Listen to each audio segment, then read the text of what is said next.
Stories from the Classroom, Student Voice on the IEP Team.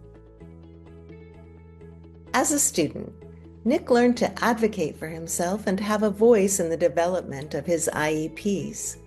In this Stories from the Classroom video, Nick shares why it is important for a student to be a part of the IEP team and how the IEP team can benefit from including student voices in the IEP meeting.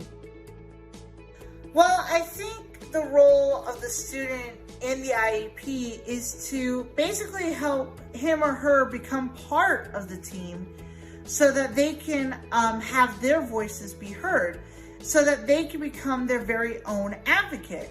It's important to have the student become part of the IEP because without the student, the IEP is basically no good for the student. And what better way to know about the student than to talk to said student?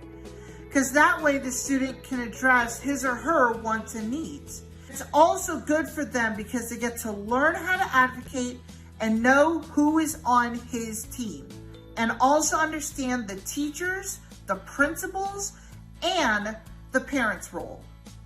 Why does Nick think it is good for the other IEP team members to hear the student?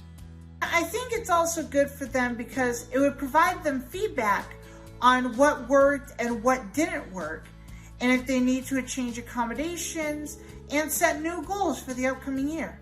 Based on his experience being on his IEP team, Nick shares this.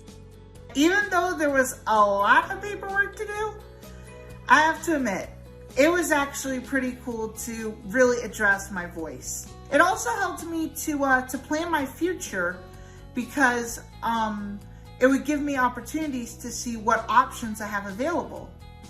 And I got to know my team on a personal level because, you got to remember that your team has your back. So it's always good to have a good relationship with your teammates. And I also learned how to be a very good advocate, especially when I go into the adult world that is ahead of me. To learn more about IEP development and family engagement, go to promotingprogress.org.